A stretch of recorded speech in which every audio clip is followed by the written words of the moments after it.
ह्यांचा मेवना बी वाळूचा धंदा करतो. 5-7 हायवात बंगला गाडी. ज्या टायमाला पाटील उपोषणाला बसायच्या अगोदर मेवण्याला राहायला घर नव्हतं. 500 रुपये रोजाने लोकेशनला होता वाळूच्या. आता डायरेक्ट अचानक कसं काही एवढं कुठून आलं? 5-7 हायवा, बंगला, 4 व्हीलर शोरूम गाडी. आमचा संघर्ष तर काय आहे? तुमच्याकडे 1.5-1.5, 2-2 लाखाचे मोबाईल, मुलाकड, बायकोकड, तुझ्याकड सोफे सेटे घर, हे सर्व कुंकून आहे. तुमच्या गाड्याचा ताप्याचा खर्च करते, काय करते, तुम्ही कोणाकोणाला टार्गेट करतात, त्याचा विधानसभेचा आका कोण आहे, लोकसभेचा आका कोण आहे, काय सर्व माहिती होण्यासाठी कुणीही कसलाही प्रयत्न केलेला नाही. ज्या संघटनेच्या जोरावर चौघांनी आरोपींवर हल्ला केला, त्या संघटनेवर आरोपींच्या नातलगांचा रोष आहे. मात्र शिवभा संघटनेनं सर्व आरोप फेटाळून लावले. ते भाऊ माझेच नव्हे तर पूर्ण राज्याचेच एक मुलं आहेत. त्यांच्याकडे मीच काय, पूर्ण राज्य आणि समाज दुर्लक्ष करणार संघटना म्हणून आणि एक समाजाचा कार्यकर्ता म्हणून मी स्वतः 1 इंचही मागं सरलेलं नाही आणि त्यांना वाऱ्यावरती जिंदगी सोडणारही नाही. हे 4 भाऊ बाहेर आल्याच्या नंतर तुम्हाला स्वतःहून सांगतील की संघटनेनं त्यांना वाऱ्यावर सोडलं नाही. शेवटी हे कायद्याचं राज्य आहे आणि बऱ्याच वेळेला ह्यांचं वागणं सर औरंगजेबासारखे. हे सरे मावळे संपिले. औरंगजेबाने काय केलं? स्वतःचा बाप मारला, आई मारली, भाऊ मारला. कशासाठी? त्या गादीसाठी, क्या समजा राजा व्हायचे त्याच्यासाठी. मग ह्यानी बी तेच केलं. ह्यांना वाटलं हे मोठे होते ना, हे रेसमध्ये येते, ते रेसमध्ये येते. ह्यानी सारे चांगले चांगले मावळे ह्यानी गमावले आणि ह्यांच्यापाशी आहेत ते सारे कावळेत आणि त्यांनी महानादी लागू नये. म्या जर SIT तर स्थापन होणारच आहे 100%. SIT, narco test, ED, CBI sir. आणि ह्याच्यात जर गटले तर ह्यांचं सर भांडं उघडं पडणार. ह्यानी माझ्या नादी लागू नाही, माझ्याकडे गमवायला काहीच नाही. त्याच्यामुळं एखादा काय म्हणतात नागवेच्या कोणी नादी नाही लागू. आणि हे म्हणतात ना, ज्याला कर काय त्याला डर काय. तुम्हाला कळण थांबा. आता मी 19 फेब्रुवारीला मी जालन्याला कलेक्टर ऑफिसला उपोषणाला बसणार आहे. मी माझ्या टोटल मागण्या जोरक मान्य होत नाही तोपर्यंत मी उपोषण सोडणार नाही. ह्यांना आणि दुसरी माझी एक विनंती मीडिया बांधवांना तुम्हाला सांगतो, ह्यांना खारी खोबरं, दूध, अंडे, दही, तूप, अक्रोड, बदाम काय जे असेल, जे काय बाहेर देशातून विदेशातून फळं आणून ह्यांना खाऊ घाला आणि ह्यांना एवढं पैलवान बनवा की त्या नार्को टेस्टला, SIT साऱ्या चौकशाला हे जायला आहे का सामोरे एकदम धष्ट कष्ट राहिले पाहिजे. आणि झालं माझं काय ना, मी चटणी भाकरीवरला आहे. माझं शरीर मजबूत आहे पहिल्यापासून, इमानदारीचं आहे, कष्टाचं आहे, घाम गाळून बनवलेलं आहे. त्याच्यामुळे मला काय अडचण नाही. फक्त तुम्ही तयारीत राहा. आता तुम्ही सर हे खाऊन आहे का एकदम बॉडी बनवा. तुमच्या किडन्या काय डॅमेज झाल्या असतील समजा, या उपासनाच्या अगोदर तुम्ही काय जे केलं असेल ते आता एवढं बी हे करी. तुम्ही जसं अपमान केला तसं मी नाही तुमचं करणार. तुम्ही एकदम मजबूत व्हा, मग तिथून पुढे आपण बसू. आणि राहिला धनंजय मुंडेचा विषय नार्को टेस्टचा, तुम्ही कुठं त्यांचं नाव घेतलं? त्यांच्या नावाने कुठे फिर्याद दिली? त्या टायमाला का म्हणून त्यांच्या नावाने फिर्याद नाही दिली?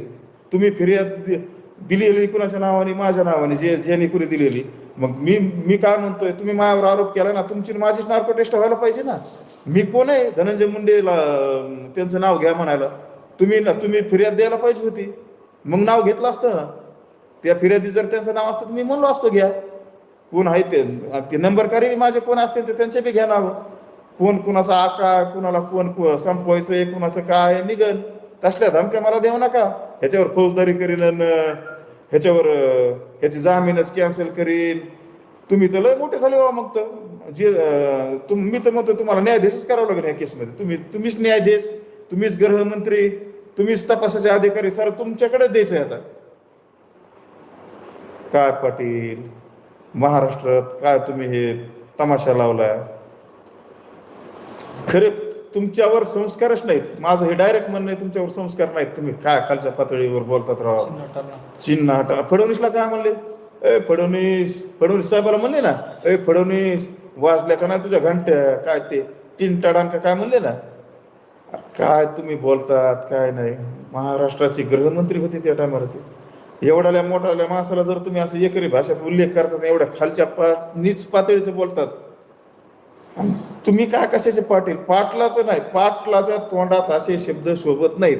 आम्ही पाटील आहेत. मी माझ्या लहान वयापेक्षा मी त्याला आवाजच बोलतोय, तुम्ही का बोलत नाही? तुम्ही तर म्हाताऱ्या माणसाकडून एकदम 70-80 वर्षाचे म्हाताऱ्या माणसाला तुमच्या पाय पडतात, तुम्हाला आनंद होतो, इकडे तिकडे असं बघतात, तुम्हाला असं मी रामराम घालताय का? असा असतो तुमचा हात.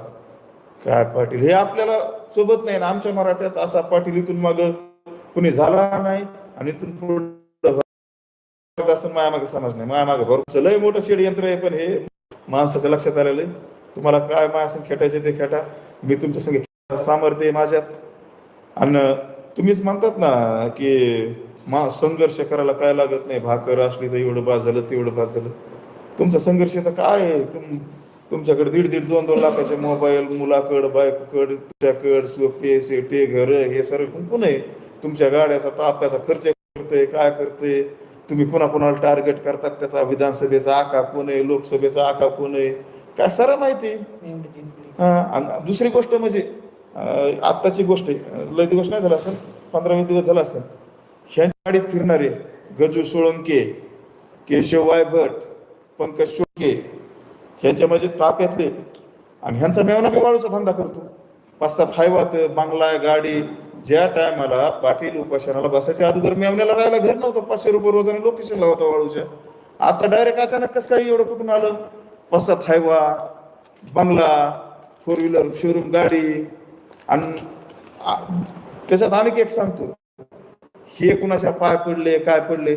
गजू सोळंकेवर, केशव वायभटवर आणि ते पंकज सोळंकेवर NPD कायदा पडला, म्हणजे स्थान बंद 1 वर्षासाठी हे झाली. इथं हर्सुललाच ते सध्या. तर मग हे कुणाच्या पाय पडले की माझ्या मेवण्याला फक्त काय करा, जिल्हा बंदी करा, पण NPD टाकू नका? कुणाच्या पाय पडले ह्याचा सुद्धा शोध लागायला पाहिजे. तुम्ही लय मायावर आरोप करतात ना, तुमची सुपारी, माझी सुपारी घेतली ना, असं केलं तसं केलं, ह्याच्या चार्जशीट मध्ये कुठे? अरे बोलतात कुठं? स्वतःची TRP वाढण्यासाठी तुम्ही काही बी करू शकतात. औरंगजेबाचीच मी तुम्हाला उपमा देणार इथून पुढे. तुम्हाला काय माझं वाटोळं करायचं ते करा, माझ्यावर कोणची यंत्रणा घालायची ती घाला, तुम्हाला काय काय सोंग आणायची ते आणा, मी तुम्हाला भेट नाही. आणि मी एवढा पालत्या काळजाचा होतो म्हणूनच तुम्हाला हे मावळा गाठला होता. पण तुम्ही ह्या मावळ्याचा एवढं वापर करून घेतला. माझं नाव गणूजी शिर्के हे करतात का? गणूजी शिर्के तुम्हीच फितुरत आणि तुम्हीच जातीचं वाटोळ केलं, जातीत तेढ निर्माण केला. छत्रपती शिवाजी महाराजाच्या विचाराने चलत नाहीत तुम्ही. छत्रपती शिवाजी महाराज 18 पगड जातीला घेऊन चलत होते, ते तुमच्यात विचार नाहीत. आणि तुम्ही एकदम आहे का? आता तुमचं लय माहिती आहे मला. तुम्ही इथून मागं मी तुमच्या संग 2 वर्षे मोटरसायकलवर फिरलो अभियानामध्ये. तुम्ही काय काय टार्गेट करीत होतात, मुसलमानाला तर किती टार्गेट करीत होते. पण आता ह्या उपोषणापासून तुम्ही मुसलमानावर बोलतात का? इथून मागं किती हिंदुत्व होतं तुमच्यात, असं तुमच्या नसात हिंदुत्व भरलेलं होतं, ते कुठे गेलं? आणि आता आम्ही एक सांगतो तुम्हाला, राजरत्न आंबेडकर साहेब आणि आपले मुंबईचे ते मौलाना ते फतवा काढणारे, समाज त्यांच्या पुढे जात नाही, हे 2. आणि पुन्हा आपले छत्रपती संभाजी महाराज, ह्यांनी सगळ्यांनी सपोर्ट केला होता तुम्हाला विधानसभा लढायला. तुम्ही किती समाज वेटेज धरला? तुम्ही म्हणले लढायचं, सकाळपासून तुमचं सुरू होतं लढायचं. आणि असीम सर्वोदय आल्यावर तुमची अशी डील कोणती झाली की तुम्ही विधानसभा कॅन्सल केली? तुम्ही तर म्हणत ना मी समाजाच्या पुढे जात नाही, समाज जे सांगेल मी ते करणार आहे. समाज लढायला तयार होता ना, समाज मला होता ना, तुम्ही उमेदवार द्या, किती बी अर्ज पडून द्या, आम्ही त्यांना स्वीकारतो, तयार झालता. मग तुम्ही कॅन्सल कशामुळे केलं? ह्याच्या मागालं जे काय गुड आहे ते सांगा तुम्ही.